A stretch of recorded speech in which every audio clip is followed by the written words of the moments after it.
కాంగ్రెస్ హామీల్లో చాలా కీలకమైన హామీ 500 రూపాయలకే వంట గ్యాస్ పథకం.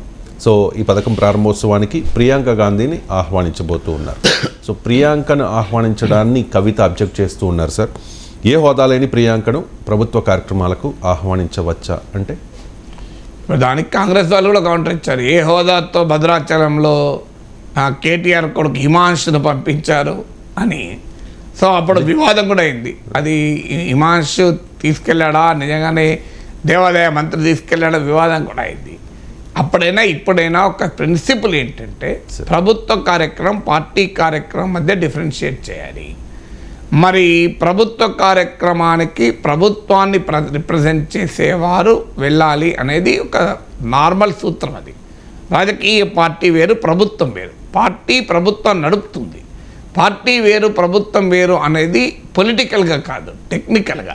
సో పొలిటికల్గా పార్టీ వేరు, ప్రభుత్వం వేరు కాదు. కాంగ్రెస్ లెజిస్లేచర్ పార్టీ నాయకుడే కదా రేవంత్ రెడ్డి, వేరే ఆకాశం నుంచి రాలే కదా. కాంగ్రెస్ పిసిసి అధ్యక్షుడే కదా ముఖ్యమంత్రి. అందువల్ల ఆ సహజంగా ప్రోటోకాల్ ప్రకారము గవర్నమెంట్ యాక్టివిటీకి గవర్నమెంట్ రిప్రజెంట్ చేసేవారే ఉండాలి అని. కానీ సాధారణంగా ఆ రకమైన ప్రోటోకాల్స్ ఎంత మేరకు మన దేశాల్లో పాటిస్తారనేది క్వశ్చన్. సో అందువల్ల కాంగ్రెస్ పార్టీకి ప్రియాంక గాంధీ సింబల్ కనుక, కాంగ్రెస్ ప్రభుత్వం కనుక మేము ముఖ్య అతిథిగా ఒక పెద్ద మనిషిని పిలిపించాం, గౌరవించి పిలిపించాం అని చెప్పుకోవడానికి కాంగ్రెస్ పార్టీ ఉంటుంది. సో అందువల్ల ప్రోటోకాల్స్, టెక్నికాలిటీస్, పొలిటికల్ ఈ రెండింటి మధ్య తేడా ఉంది. అయినా కూడా అల్టిమేట్గా మనం ప్రశ్నించాల్సింది ఎవరు ఇనాగ్రేట్ చేశారనేది కాదు. ఈవెన్ నేను మీకు అప్పుడు చర్చ వచ్చినప్పుడు కూడా కేటీఆర్ కొడుకును భద్రాచలంలో ఆయన పార్టిసిపేట్ చేసినప్పుడు కొంతమంది వివాదం చేస్తే కూడా నేను తప్పన్నాను ఆ రోజుల్లో కూడా. ఎందుకంటే చిన్నపిల్లవాడిని పట్టుకొని రాజకీయం చేయకూడదు, అది అరాచకత్వం అని. ఇప్పుడు ముఖ్యమంత్రి మనమడు ఓ ప్రాంతానికి వెళ్ళాడు అనుకోండి, ఆ గౌరవం ఉంటుంది ముఖ్యమంత్రి, మనకి ఏముంది అందులో తప్పేమున్నది అని. సో దానికి ఇప్పుడు సాధారణంగా కలెక్టర్ సతీమణిని చీఫ్ గెస్ట్గా పిలుస్తూ ఉంటారు. సో అలా నేను ఎమ్మెల్సీగా ఉన్నప్పుడు ఒక రెండు మీటింగ్లకు నా ప్రైజ్ డిస్ట్రిబ్యూషన్ ఇలాంటివి కావాలంటే కొన్ని కమ్యూనిటీస్లో మా మిస్సెస్ కూడా చీఫ్ గెస్ట్గా వెళ్ళి ఇచ్చిన సందర్భాలు కూడా ఉన్నాయి. అయితే అవి ప్రైవేట్ ఫంక్షన్స్, ప్రభుత్వ ఫంక్షన్లకు ఉండదు.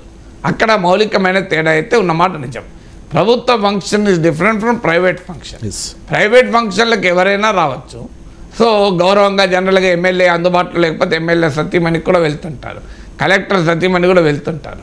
సో బట్ పబ్లిక్ ఫంక్షన్కు అనేది ఒకటి. కానీ మనకు అర్థం కావాల్సింది ప్రియాంక గాంధీని ఏ హోదాలో పిలుస్తారు. ఆ మధ్య ఏమి సంతకం పెడుతుందా, ఫైల్ పైన పెట్టదు కదా. ఆమెమి జీవో పైన సంతకం చేస్తుందా, చేయదు కదా. రాష్ట్ర ప్రభుత్వం అమలు చేసిన తర్వాత దాని సందర్భంగా జరిగే కార్యక్రమానికి ఆమె ముఖ్య అతిథిగా వస్తారు. ఆమె చేతుల మీదుగా కొద్దిమందికి ఇప్పిస్తారు.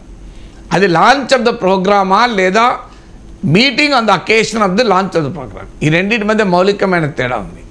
లాంచ్ ఆఫ్ ద ప్రోగ్రామ్ అంటే ఆమె జీవో ఇచ్చి ఆమె సంతకం పెడితే అది ఖచ్చితంగా తప్పే, అది ఉండదు, ఉండే అవకాశం కూడా లేదు.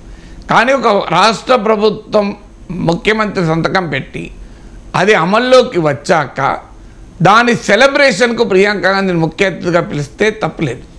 ఎందుకంటే అది సెలబ్రేషనే. ఇప్పుడు నేను ఉదాహరణకు నేను ప్రొఫెసర్ అయ్యాను, మీరే ఎడిటర్ అయ్యారు. మీరు ఎడిటర్ అయిన తర్వాత ఒక ఫంక్షన్ జరుగుతుంది. ఎడిటర్గా మీకు ఆర్డర్ ఇచ్చేది మీ చైర్మన్ ఇస్తారు. సో మీరు ఎడిటర్ అయిన సందర్భంగా ఓ మీటింగ్ జరిగింది అనుకోండి, నన్ను పిలిచారనుకోండి, తప్పు కాదు కదా. సో అందువల్ల ఎవరైనా ఆ ఫంక్షన్ యొక్క లక్షణం ఏంటి అని అంటే, is it launch of the programme or is it a celebration on the occasion.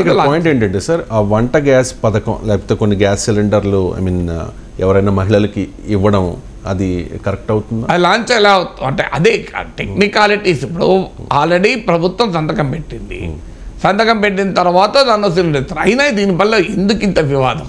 Lok Sabha ఎన్నికలకు ముందు కదా సార్, ఏదన్నా కానివ్వండి రాజకీయ పార్టీ ప్రభుత్వ కార్యక్రమాన్ని పార్టీకి ఉపయోగించుకుంటారని ఆవేదన అయ్యి ఉండొచ్చు. అది ఆరోపణ. నేను ఎందుకంటే ప్రజలకు ఏం సంబంధం దీంతో? ప్రజలకు కావాల్సిన సిలిండరు, ప్రజలకు ప్రియాంక గాంధీ ఇచ్చారా, కవిత ఇచ్చారా, ఎవరిచ్చారన్నది సిలిండర్ ఇంపార్టెంట్ కాదు కదా. సో టెక్నికాలిటీస్ రీత్యా ప్రభుత్వ కార్యక్రమం ప్రభుత్వం ఉండాలి. కానీ ఇట్ ఇస్ ఆల్సో ఈ promise of the Congress party. ఇప్పుడు కాంగ్రెస్ పార్టీ ఇచ్చిన ప్రామిస్ అమలు చేయడం కదా. ఓ బ్రిడ్జ్ కట్టినట్టో లేకుంటే ఒక ప్రాజెక్ట్ కట్టినట్టో కాదు కదా. దీనికి అందుకే ఇది ఎక్స్ట్రీమ్ అంత మైక్రోస్కోప్ పెట్టి చూడాల్సిన అవసరం ఉందా అంట నేను. మీరు అన్నట్లు ఇప్పుడు ఒక పెద్ద ఫ్లైఓవర్ కట్టారు.